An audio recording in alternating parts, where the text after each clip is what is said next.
প্রশ্ন তো করতে পারেন, যদি বলেন।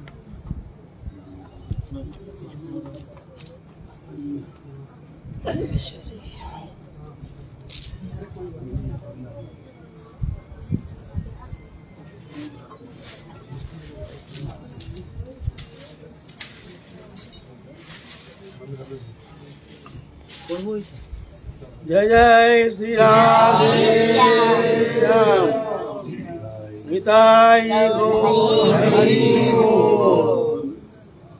बोलो क्या बोल रहे हैं? आप सबसे प्रार्थना है, कृपया करके अपने मोबाइल फोन को पूर्ण रूप से बंद कर लीजिएगा। साइलेंट भी मत कीजिए, पूर्ण रूप से बंद कर लीजिए। बाबा, हर शास्त्र पुकार के कह रहा है कि श्री सद्गुरु भगवान के श्री चरण में पूर्ण भगवत बुद्धि रहनी चाहिए। पूर्ण भगवत बुद्धि मतलब साक्षात भगवान ही है, इसमें कोई टीका टिप्पणी या भगवान जैसे है या अवतार है, ऐसा कोई इसका सोचने का कोई अवकाश ही नहीं है। तो जैसे हम लोग ठाकुर जी के श्री चरण में या प्रियाजू के श्री चरणों में दोनों तुलसी दल अर्पण करते हैं, मैं जानने के हिसाब से पूछ रहा हूँ, तो गुरु जी के चरणों में हम क्यों नहीं डाल सकते? अगर डालेंगे नहीं, उसका मतलब ये भी आ सकता है कि मेरा ईश्वर बुद्धि में वो निष्ठा है नहीं, वैकांतिक निष्ठा है नहीं।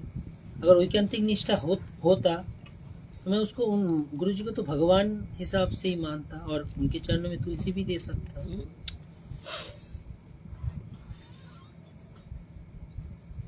जय जय श्री राधे श्याम निताई गौर हरि बोल। साक्षात हरित्यन समस्त शास्त्रै उक्तस्तथा भगवत सद्भिः किंतु प्रभुर्जो प्रिय तस्य वंदे गुरु श्री चरणारविंद। समस्त शास्त्र पुकार पुकार के कहते हैं गुरु साक्षात भगवान। आचार्य मांग बीजानियात, यह एक शब्द, यह आचार्य मांग बीजानियात, 3 शब्द है ना। आचार्य माने गुरु, मांग माने मेरे को, बीजानियात माने जानना। आचार्य माने गुरु, मेरे को ही जानना।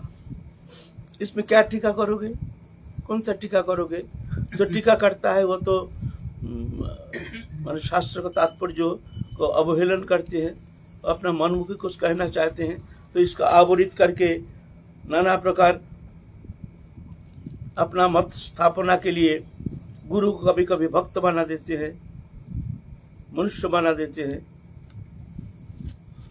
कहते हैं गुरुश्र को मनुष्य बुद्धि जो करता है उसका साधन भजन सब समाप्त हो जाता है। गुरु साक्षात भगवान। आप गुरु का कितना स्वरूप है इस विषय में थोड़ा जानना जरूरी है। गुरु कितना स्वरूप में हमारे सामने विद्यमान है। एक गुरु है समष्टि गुरु, समस्त गुरुओं के गुरु।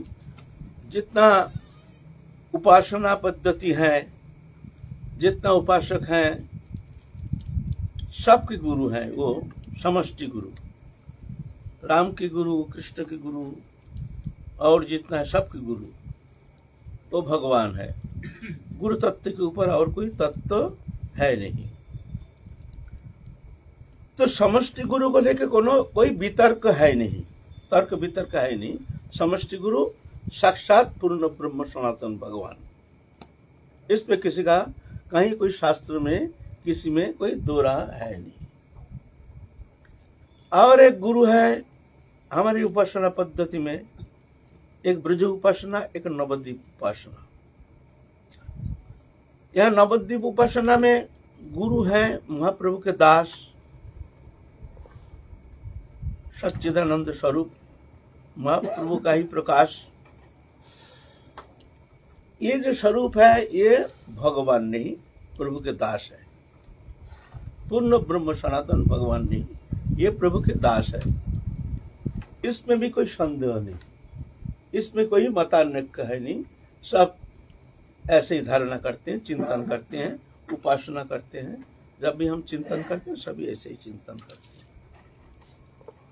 और एक गुरु है वृंदावन में, जो राधा कृष्ण कुंज में विराजमान है। वह मंजरी स्वरूप में हमारे गुरु रूपा सखी मंजरी विराजमाना है। वो राधा रानी के किंकरी, राधा रानी के सहचरी है, भगवान नहीं है। सच्चिदानंद तनु, ऐसे पंचभौतिक नहीं, ये तो सत्य है। वह पंचभूत का कोई प्रवेश है ही नहीं। वह जोगमाया कृत राधा रानी के कृपा प्रदत्त स्वरूप। जब साधन करते हैं, साधन भाविबे जहा सिद्ध देह पावेता पक्का पक्क मात्र से विचार। अपक्क साधन रीति बाकिली से प्रेम भक्ति भक्ति लक्षण तत्व सा। इनके प्रश्न में हम आ रहे हैं, थोड़ा सा ये क्लियरेंस देने के लिए, थोड़ा सा इसका स्पष्टीकरण करने के लिए हम थोड़ा सा भूमिका ले रहे हैं। तो साधन अवस्था में जब वो चिंतन करते हैं मंजरी स्वरूप, राधानी के सहचरी स्वरूप, गुरु प्रदत्त स्वरूप, नाम रूप वर्ण वस्त्र अलंकार सेवा कुंज स्थिति, ये स्वरूप चिंतन करते हैं, तो क्या होता है, वो चिंतन राधा रानी की कृपा से पुष्ट होता है। धीरे धीरे धीरे धीरे राधा रानी की कृपा से वो स्वरूप जागृत हो जाता है। और उस स्वरूप में जाकर के ये जीव चैतन्य सत्ता, हमारे जो जीव चैतन्य सत्ता ये फंसा हुआ है। ये तो एक तो सूक्ष्म शरीर, एक स्थूल शरीर, एक कारण शरीर, तीन शरीर, तीन प्रकार शरीर है। स्थूल शरीर है पंचभौतिक शरीर, अग्नि जल आकाश वायु पृथ्वी, ये पांच तत्व से बना हुआ शरीर, इसलिए इसको कहते हैं पंच महाभूत। इसलिए जीव को कहते हैं भूत। अदृष्ट सर्वभूत अलग। भूत माने शरीरधारी, पंचभौतिक शरीरधारी जितना जीव है सब। ये आवरण, इसके भीतर एक सूक्ष्म शरीर है, वह गुणमय शरीर, गुण से आवरित है। ये पंच तत्व अग्नि जल आकाश वायु छोड़ करके और जो तत्व है 19 तत्व से बनी हुई वो गुणमय शरीर। पांच कर्मेंद्रिय, पांच ज्ञानेन्द्रिय, शब्द स्पर्श रूप रस गंध, मन बुद्धि चित्त अहंकार, पांच कर्मेंद्रिय, पांच ज्ञानेन्द्रिय, 19 तत्व लेकर के सूक्ष्म शरीर, वो आवरित शरीर, आवरण है, एक गुणमय आवरण है, स्थूल नहीं, गुणमय आवरण है। वो आवरण से तदात्मता है।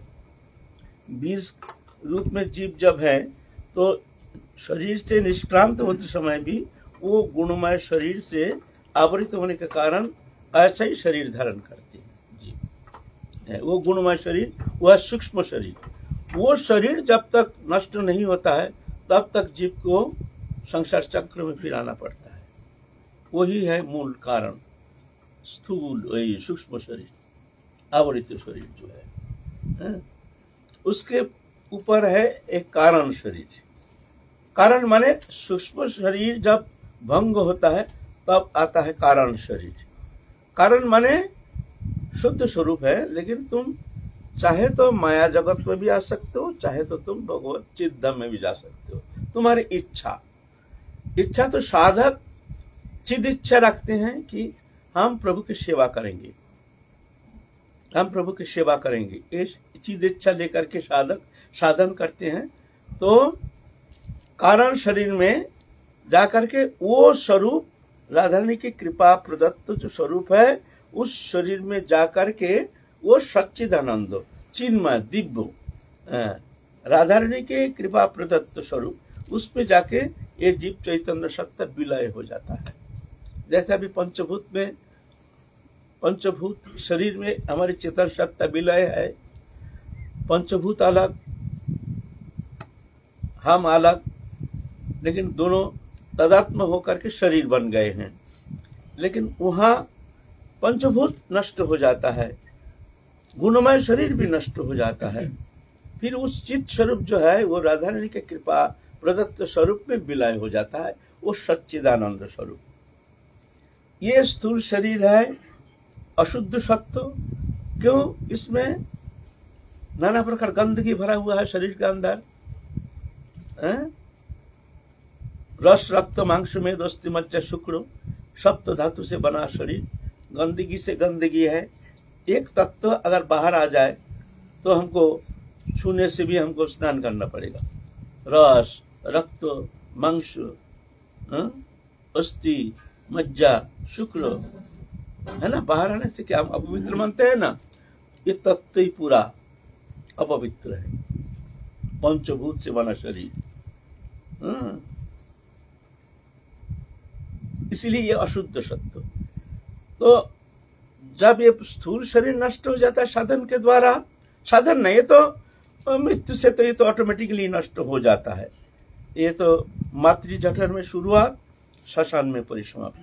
मातृ जठर में हमको मिला है शरीर, श्मशान में शरीर छोड़ के हमको जाना पड़ेगा। फिर वो सूक्ष्म शरीर लेके जीव निष्क्रांत होता है। फिर कर्म संस्कार अनुसार, फिर जैसे कर्म संस्कार तद अनुसार उसको शरीर मिलता है। 84 लाख योनि में कर्म संस्कार अनुरूप उसको फिर ऐसा ही शरीर मिलेगा। वो सूक्ष्म शरीर नष्ट होने का बाद जाकर के शुद्ध सत्व में पहुंचता है। तो यह है अशुद्ध सत्व, और जीव चैतन्य सत्ता शुद्ध सत्व, और राधा रानी के कृपा प्रदत्त जो स्वरूप है वह है विशुद्ध सत्व। विशुद्ध और राधा रानी की कृपा से मिलती है, साधन के द्वारा वो स्वरूप प्राप्त करना संभव नहीं है। अशुद्ध सत्व, शुद्ध सत्व, विशुद्ध सत्व, ये राधा रानी की कृपा विशेष कृपा है। साधन के द्वारा जो साधन करके हम वो स्वरूप प्राप्त करेंगे, राधा रानी की सेवा प्राप्त करेंगे, ऐसा कदापि संभव नहीं है।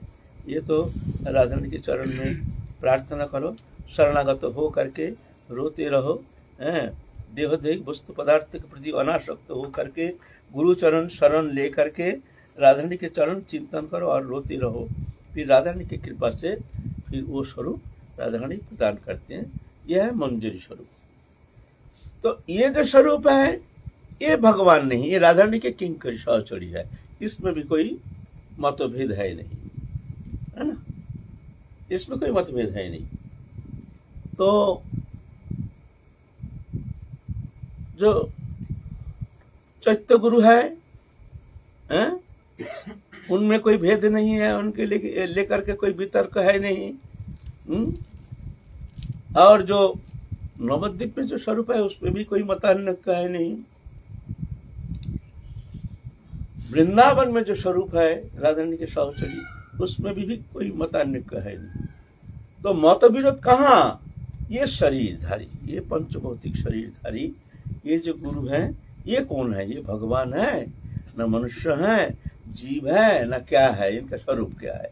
बस इनको लेकर के जितना मतान्य है, ये चारों स्वरूप का समाहार है ये स्वरूप। लेकिन शिष्य के पास है साक्षात भगवान। जीवेर निस्तार लागी नंद सुत हरि, भुवने प्रकाशन गुरु रूप धरि। जीव निस्तार के लिए भगवान ही गुरु रूप धारण करके आते हैं, गुरु रूप धारण करके प्रकाशित होते हैं। इनमें दो स्वरूप है, एक है कृपांश, एक है स्वरूपांश। कृपांश में ये साक्षात पूर्ण ब्रह्म सनातन भगवान, और स्वरूपांश में पंचभौतिक शरीरधारी गुरु रूप में विराजमान है। स्वरूपांश भगवान के दास, और कृपांश में ये भगवान है साक्षात। जैसे हम दृष्टांत देते हैं, जैसे चंद्रमा जो किरण देते हैं, वो किरण चंद्रमा का किरण नहीं, सूर्य किरण है। सूर्य की प्रतिफलन होता है, वो जाके पृथ्वी में आकर के धरती को उजाला करते हैं। लेकिन है जो सूर्य किरण ही प्रकाशित होता है चंद्र का माध्यम से, है? ऐसा ही वैष्णव गुरु का माध्यम से भगवान उनके जो कृपा शक्ति, करुणा शक्ति वो जाकर के शिष्य के अंदर संचालित होता है। गुरु ने आशीर्वाद किया तो वो शक्ति उनको जाके कृतार्थ कर दिया गुरु के माध्यम से।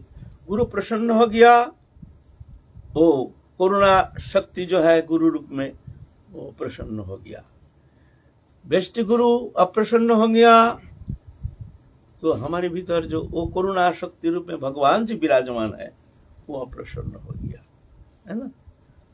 तो गुरु है जैसे चंद्रमा है, चंद्रमा को हम देखते हैं, उनके चंद्रमा की रोशनी हम तो ये नहीं देखते हैं कि वो सूर्य किरण, हम तो देखते हैं चंद्र किरण।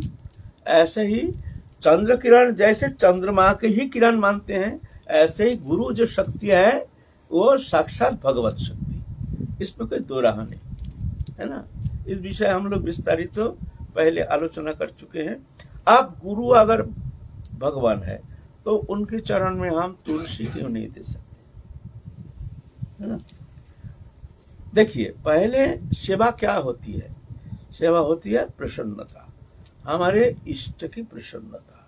हमारे इष्ट कैसे प्रसन्न होते हैं?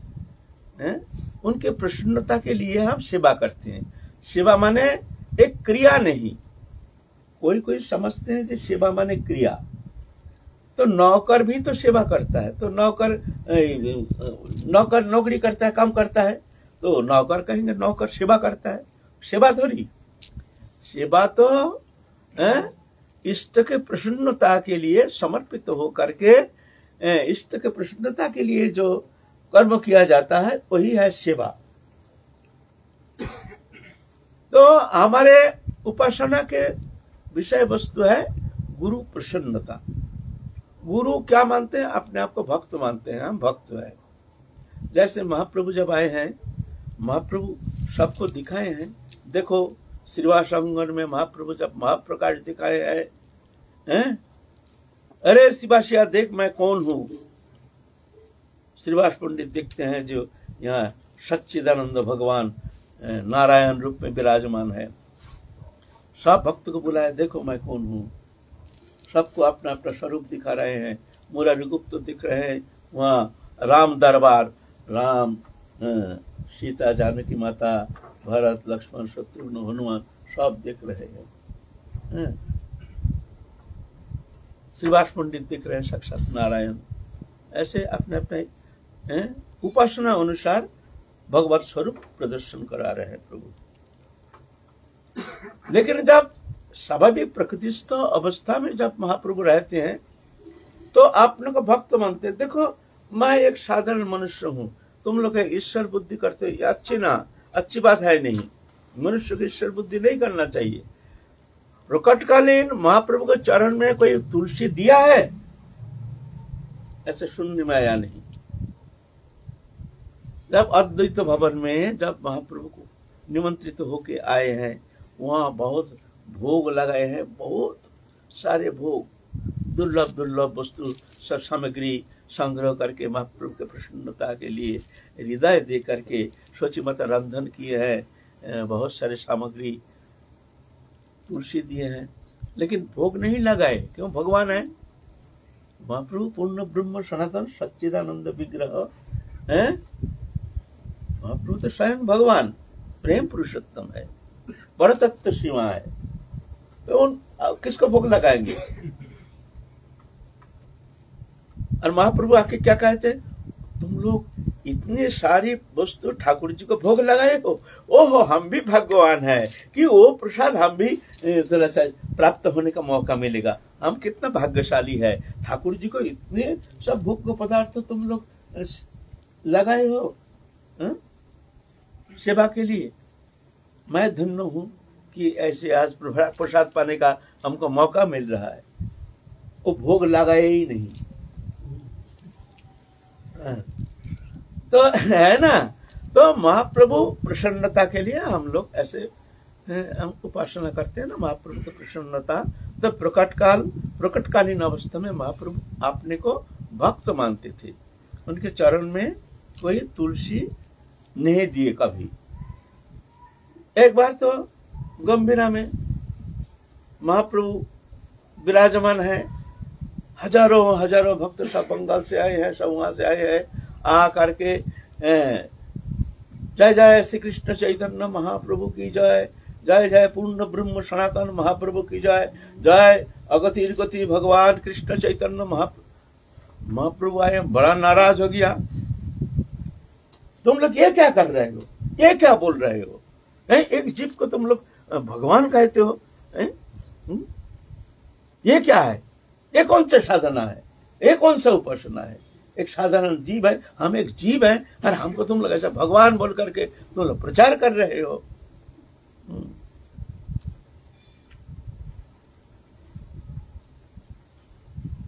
तो श्रीवास पंडित ऐसा कर रहे हैं,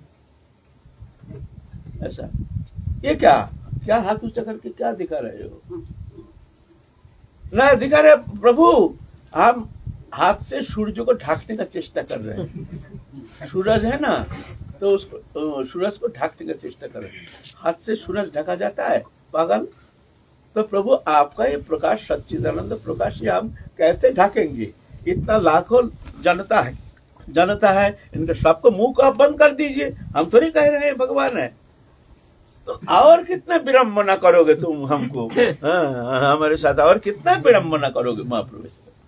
तो महाप्रभु प्रकाशकालीन अवस्था में किसी ने चरण में तुलसी नहीं दिए हैं, क्योंकि महाप्रभु की प्रसन्नता, भगवान है लेकिन महाप्रभु की प्रसन्नता ही हमारे भजन का उद्देश्य, पूजा की उद्देश्य है। गुरु भी ऐसे ही भगवान है, लेकिन गुरु भक्त रूप में विराजमान होने के कारण गुरु चाहते हैं कि हमको तुम भगवान का प्रसादी वस्तु प्रदान करो, उसमें हम प्रसन्न होते हैं। तो हमारे गुरु की प्रसन्नता के लिए है गुरु भगवान, लेकिन उनकी प्रसन्नता, इसलिए हम उनको चरण में तुलसी देते नहीं है। हम जानते हैं भगवान, किंतु उनकी प्रसन्नता हम उनके चरण में तुलसी देते नहीं। यह है मामला, है ना। अब निष्ठा का जब प्रसंग आता है उसके विषय में कुछ कहें। निष्ठा, हमारे तो निष्ठा के ऊपर प्रश्न चिन्ह आ रहा है ना। क्यों? हमारा अगर निष्ठा प्रबल है, ईश्वर निष्ठा प्रबल है, तो हम तो करेंगे। कैसे करोगे? उनकी प्रसन्नता से, प्रसन्नता से मतलब नहीं है ना, गुरु प्रसन्न होते हैं कि नहीं, इससे मतलब नहीं है। तुम अपने गुरु ईश्वर बुद्धि करके उनके चरण में तुलसी दोगे, और गुरु इस प्रसन्न होते हैं या अप्रसन्न होते हैं, इससे हमारा कोई लेना देना नहीं है। कैसे बात करते हो? ऐसे नहीं होता है। हम लोग एक दिन भगवत निवास में रहते हैं, हमारे गुरु हम लोग सब रहते हैं, हम है, मुरारी बाबा है, कृष्ण गोविंदो है, और ऐसे सीतानाथ बाबा है, सब हम प्रतिदिन प्रातः काल परिक्रमा देते थे, आश्रम को परिक्रमा देते थे कीर्तन मंडली के साथ, अपना सब हम है, हमारे गुरु भाई सब ऐसे, और कोई आए नहीं। हमारे गुरुदेव कहते, विनोद वो वैष्णव लोग वहां से गए हैं ना, वहां से थोड़ा चरण रज ले आओ। और हमको वैष्णव लोग माने हम हैं, हमारे गुरु भाई जितना यही सब है, और कोई नहीं है, 3% और कोई है नहीं। वहां से वैष्णव लोग जो कीर्तन करके गए हैं ना, थोड़ा चरण रज लिया उनका। हमने ले आया, गुरुदेव आदेश किए हैं, लिया, थोड़ा मुंह में डाला, थोड़ा माथे में डाला। गुरु प्रसन्नता, गुरु प्रसन्नता ही सेवा है। हमारे विचार वहां चलेगा नहीं। श्रीनिवास आचार्य प्रभु नरोत्तम ठाकुर रामचंद्र को विराज एक आत्मा थे, लेकिन आचार्य थे श्रीनिवास आचार्य, सब गुरु स्थानीय है ना। तो जब प्रसाद पाते हैं, श्रीनिवास आचार्य के शिष्य है रामचंद्र को विराज, एक निष्ठ गुरु सेवक, एक निष्ठ गुरु, माने गुरु जो कहते हैं वो सत्य है। एक दिन गुरु संध्या के समय एक जंगल सा है, वहां कहते हैं, देखो देखो रामचंद्र, देखो सांप सांप सांप, देखो क्या भयंकर एक काला सांप, देखो देखो। रामचंद्र गए, देखते, अरे प्रभु प्रभु, अब इधर आइए, इधर आइए, भयंकर खतरनाक सांप। रुको रुको रुको रुको। फिर श्रीनिवास आचार्य प्रभु जाते हैं, अरे दूर रामचंद्र, तुम्हारा दिमाग खराब हो गया, एक रस्सी पड़ा है, देखो।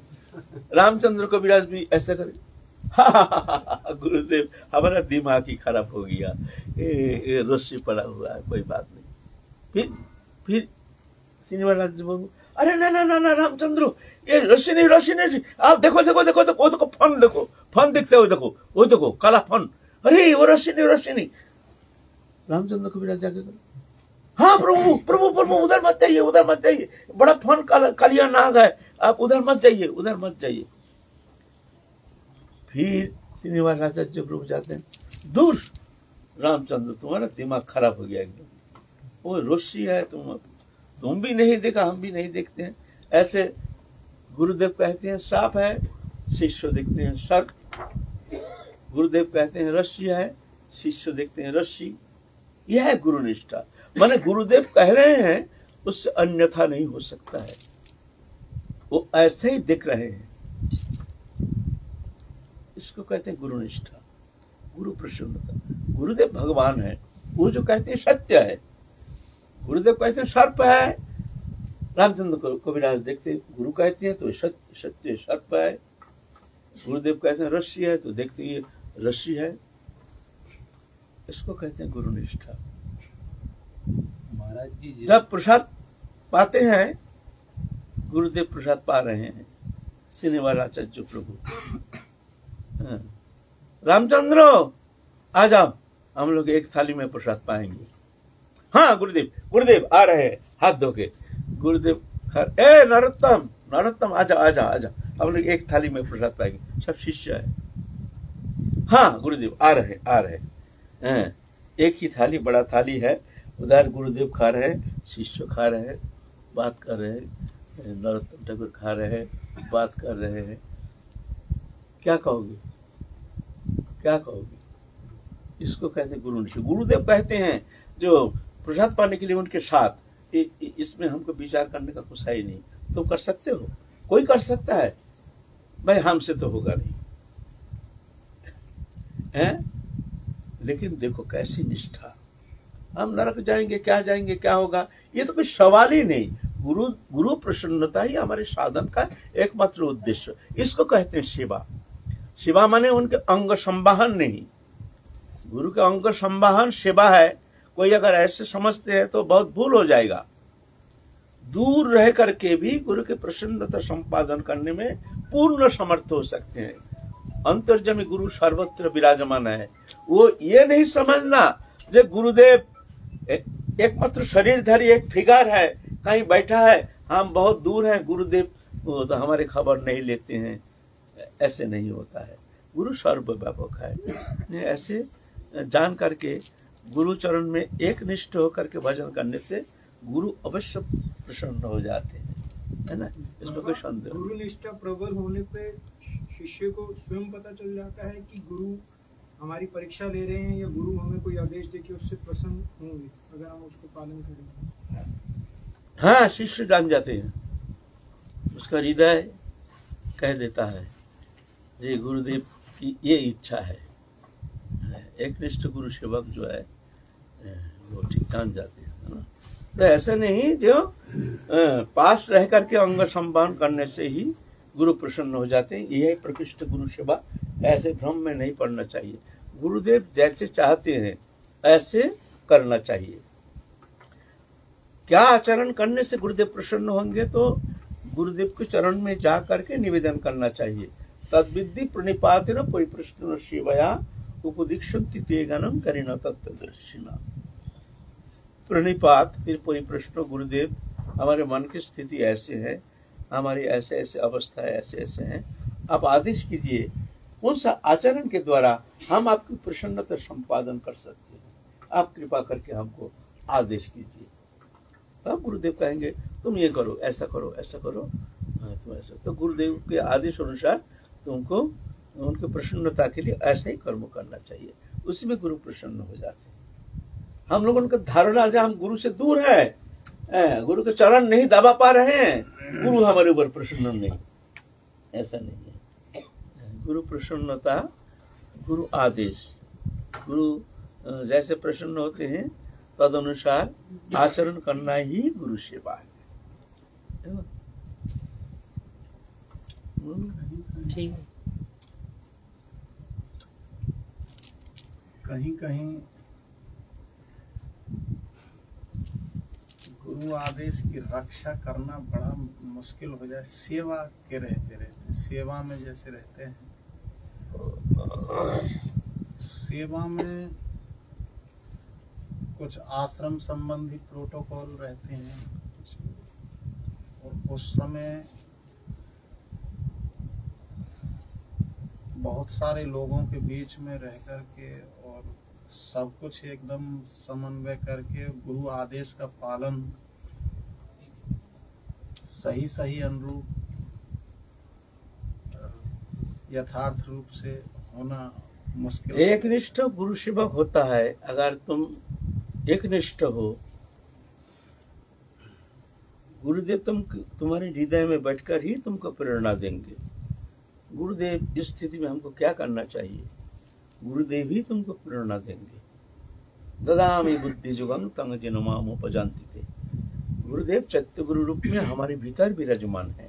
एक तो बेष्टि गुरु जो हमको शिक्षा प्रदान करते हैं, जो हमको मंत्र प्रदान किए हैं, जो हमारे मार्ग प्रदर्शन करते हैं, जो हमारे बेष्टि गुरु, और वही बेष्टि गुरु चैत्य गुरु रूप में हमारे हृदय में विराजमान है। गुरुदेव हमको क्या करना चाहिए इस स्थिति में? अगर तुम्हारे गुरु निष्ठा है तो तुम्हारे भीतर में गुरुदेव बता देंगे ये करो, ये ठीक है। एक बार क्या हुआ, हमारे आश्रमिक जीवन है, पहले आए हैं, आज से 40 साल पहले जब ब्रज में आए हैं, गुरु से दीक्षा प्राप्त करके थोड़ा सा आश्रम में ऐसे ही तारण भक्षण, ऐसे ही बड़े गुरु भाइयों का ऐसे व्यवहार, बहुत दुखी हो गए हैं। तो एक दिन क्या हुआ, गुरुदेव बैठे हैं, हम भीतर प्रवेश किए, एक बड़ा गुरु भाई गाली गालो शुरू कर दिए हैं, तो हमको थोड़ा खुशी हुई। जो गुरुदेव के सामने हुआ है ना, तो गुरुदेव तो देख रहे हैं किसका दोष है, किसका दोष नहीं है। तो वो तो गाली गलौज करके बंद, शांत हो गया। हम बाबा को कह रहे हैं, बाबा आप देखे है ना, ऐसे ही अकारण तारण भर्षण करते हैं। आप तो अभी देखे हैं, हमने कोई शब्द कहा, हमने तो कुछ कहा नहीं, हम तो आए हैं आपके पास, और ऐसे ही गाली गलौज शुरू कर देते हैं, ऐसे ही करते हैं। गुरुदेव कहते हैं, हमने तो देखा तुम्हारा ही दोष है, हमने तो देखा तुम्हारा ही दोष है। तो हमने सुन करके थोड़ा खटका लग गया, अरे हमने कुछ कहा नहीं, अभी आए हैं, कुछ घटना नहीं, कुछ भूल किए नहीं, और दोष हमारी है। हम कहते हैं, अच्छा बाबा ठीक है, हमारा ही दोष है, तो आप कह दीजिए हमारे भूल कहाँ है, हम उस भूल को संशोधन कर लेंगे, हमको संशोधन करने का मौका दीजिए। अब बता दीजिए, अभी जो हमको गाली गलौज किए हैं, बताइए हमारे कहाँ दोष है, तो फिर हम उस भूल को संशोधन कर लेंगे, उनसे क्षमा याचना कर लेंगे। दोष तो तुम्हारा ही है, तुम्हारे ये अहंकार, तो तुम देख नहीं पाते हो तुम्हारा दोष, तुम्हारे अहंकार है, देख ही नहीं पाते हो तुम्हारे दोष। तो हम बोले हैं जो गुरुदेव बताइए, जब हमारा ही दोष है, हमको समझ में नहीं आ रहा है, तो आप कृपा करके बता दीजिए अभी हमने क्या दोष किया। बोले तुम जो नहीं समझ रहे हो अपना दोष, यही तो तुम्हारा दोष है। तुम जो अपना दोष नहीं देख रहे हो, यही तो तुम्हारा सबसे बड़ा दोष है। तो हमारा थोड़ा गुस्सा आ गया भीतर, बाहर में तो कुछ कहे नहीं, भीतर थोड़ा गुस्सा आ गया, जे शायद उनके पक्ष ले रहे हैं गुरुदेव, हमारा दोष नहीं है, फिर भी चलो ठीक है। बाहर आ गए हैं, बाहर आके चिंता कर रहे हैं, तो हमारी विचार तो अच्छी नहीं है। गुरुदेव कहा है, सत्य कहा है, लेकिन हमारी विचार आया कैसे, जो गुरुदेव पक्षपात कर रहे हैं, बड़ा गंदा, हमारी विचारधारा तो ठीक नहीं है, ये ऐसे तो गुरु निष्ठा ऐसे तो नहीं होना चाहिए। ओहो, मेरे भीतर जैसे मान लो हमने बहुत भयंकर गलती कर गया, तुरंत एकदम बाहर आकर के गुरुदेव के ध्यान करके गुरुदेव को चरण शरण करके चिंतन कर रहे हैं, गुरुदेव हमको क्षमा करो, हमको बुद्धि दो, बताओ हमारी गलती कहाँ है, हमको समझ में नहीं आ रहा है, हे गुरुदेव हम तुम्हारे शरणागत हैं प्रभु, तुम हमको कृपा करो। तो भीतर से ही उत्तर आ गया, तुरंत आंसर आ गया। मैं अपने अनुभव कह रहा हूँ, जो कह रहे हैं देखो ये वैष्णव जगत है, हर स्थिति में अपना दोष दर्शन करना ही वैष्णवता है। ये वैष्णव जगत ऐसा ही है, हर स्थिति में अपना दोष देखो, दूसरे का गुण देखो। तो फिर मन थोड़ा प्रसन्न हो गया, फिर गुरुदेव के पास गए। गुरुदेव यही शब्द पुनरावृत्ति कर रहे हैं, देखो बड़े गुरु भाई अगर अकारण प्रहार भी करता है तो तुम कभी उनके दोष नहीं दिखना। ये वैष्णव जगत है, यह कभी जीतना नहीं, हार जाना। देखना तुम ही विजय प्राप्त करोगे, हर स्थिति में तुम हार जाना। देखो हम लोग सब हार के ही तो यहाँ आए हैं, अभी जीतने का क्या चेष्टा। इसीलिए बड़े प्रेम से किसी का दोष नहीं दिखना, समझना तुम्हारी दोष है, इसमें तुम्हारा कल्याण है। मन प्रसन्न हो गया, गुरुदेव देखो हमारे कल्याण के लिए कैसे अच्छा ज्ञान प्रदान किए हैं, धन्य है गुरुदेव, धन्य है। बड़ा मन प्रसन्न हो गया जी, इतना बड़ा ज्ञान हमको प्राप्त हुआ, हमको अच्छा ज्ञान मिल गया। किसी भी अवस्था में किसी का दोष नहीं देखना है। तो चैत्य गुरु जो है वो भीतर में है, वो शिक्षा देते हैं, वो बताते हैं, और अभिमान के कारण हम समझ नहीं पाते हैं। कभी कभी गुरुदेव का दोष देखते हैं, कभी कभी ये भी मन में समझते हैं जो गुरुदेव अभी वृद्ध हो गया, ये हो गया, वास्तव में उनका तो हर विषय में उनका एक्सपीरियंस तो नहीं है, तो ये ऐसा होना ही ठीक है, चलो उनसे पूछने का कोई जरूरत नहीं, ये ठीक है, क्योंकि वो समझते भी नहीं है वैश्विक व्यापार। ऐसा है ना, ऐसे अपने बुद्धि प्रयोग करते हैं तो उसमें साधक के लिए अनर्थ हो जाता है, आगे चल के उसका आगे बढ़ना भारी पड़ जाता है, उसको देखना ही नहीं है। ऐसा प्रश्न आएगा क्यों मन में, गुरुदेव कम समझते हैं, इस विषय में गुरुदेव का एक्सपीरियंस कम है, ऐसा है ना। तो ये मन में ऐसा भावना आना ही नहीं चाहिए। एक निष्ठ साधक जो होता है वो ऐसे भावना करेंगे, हमारे गुरु पूर्ण समर्थी है, सर्वगुण संपन्न है, सर्व प्रकार निर्दोष है, समस्त शक्ति समन्वित है, सब कुछ करने में समर्थ है। ऐसे भावना लेकर के गुरु के प्रति एक निष्ठ होकर के गुरु सेवा में रहना चाहिए। अच्छा, जय जय श्री राधे श्याम। कोई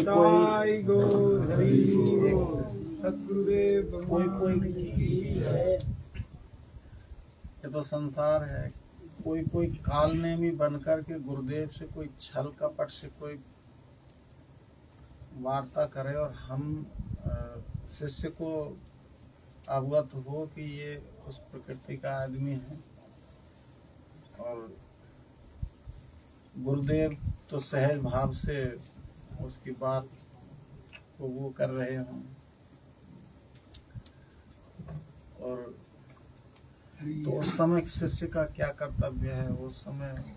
देखो तुम्हारा मन में अगर ऐसे संदेह हो तो आलोचना किया जा सकता है, लेकिन स्वयं निर्णय मत लो, क्या करना चाहिए क्या नहीं करना चाहिए तुम निर्णय मत लो, आलोचना करना चाहिए।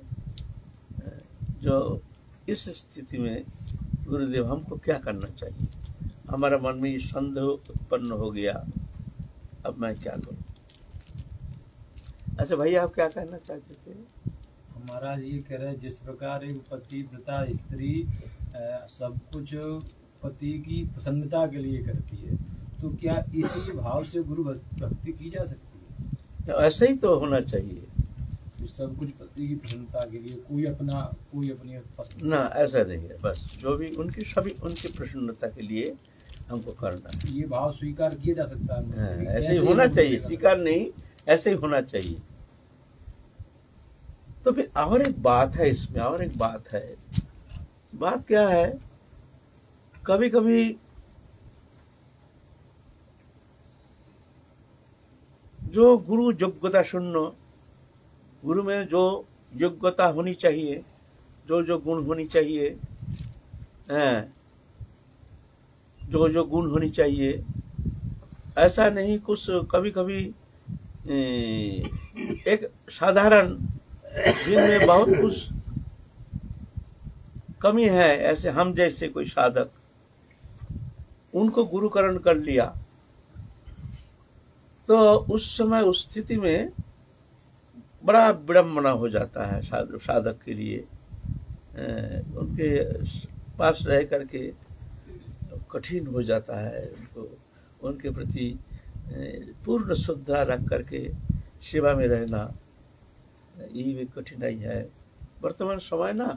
इसका कारण एक है, हम तटस्थ होकर विचार कर रहे हैं।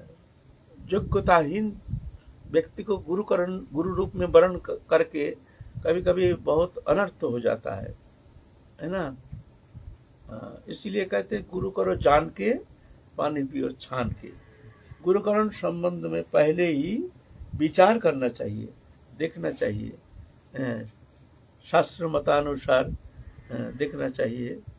फिर जाके जब निस्संदेह हो जाओगे तभी जाकर गुरुकरण करना चाहिए। नहीं तो कभी कभी बड़ा गुरु ऐसे अशास्त्रीय तुमको उपदेश करेंगे, हम जैसे गुरु अशास्त्रीय, जो शास्त्र में इस विपरीत कहते हैं, ऐसे कुछ विषय हम उनको कहते हैं, ऐसे अशास्त्रीय विषय उनको हम संलिप्त करते हैं, उस विषय में प्रभावित करते हैं, तो बड़ा भयंकर हो जाता है ना। ये दुर्भाग्य है। ऐसे बहुत सारे देखा जाता है जो अयोग्य व्यक्ति को कभी इस तरह से गुरु रूप में वर्ण करके, वर्तमान समय ऐसा आ गया है, इसमें तो थोड़ा सा कठिन हो ही जाता है। अच्छा, जय जय श्री राम।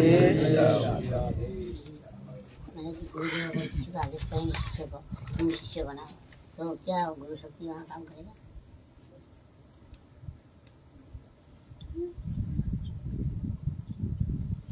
ये बाबा कह रहे हैं गुरुदेव आदेश किया तुम शिष्य बनाओ,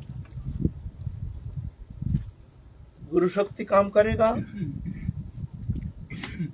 अगर वो आचरणशील है, भगवत चरण में शरणागत है, और गुरु जब सुनो, गुरु जब दीक्षा देते हैं, कृपा करते हैं, तो गुरु जो बेष्टि गुरु है वो कभी ये नहीं सोचते हैं मैं दीक्षा दे रहा हूं, हमारे भीतर प्रभु दे रहे हैं। बाहर में तो दीक्षा देते हैं, मन ही मन में प्रणाम भी करते हैं, जो हे प्रभु हम तो दीक्षा देने के लायक नहीं, हम तो गुरु हो नहीं सकते, गुरु तो तुम हो, प्रभु तुम इसको स्वीकार करो, पूर्ण रूप से तुम इसको स्वीकार करो, अंगीकार करो प्रभु, ऐसे है ना। इसलिए देखा जाता है बहुत सारे गुरु शिष्य को प्रणाम करते हैं, दंडवत करते हैं, ऐसे ऐसे बहुत दिखने में आता है। क्यों? वो अपने को गुरु मानते ही नहीं, वो जानते हैं भगवान गुरु है, हम गुरु नहीं है। तो जब दीक्षा देते हैं तो ये जानते हैं कि प्रभु दे रहे हैं, हम नहीं दे रहे हैं, हम गुरु नहीं, बस सीधा बात है।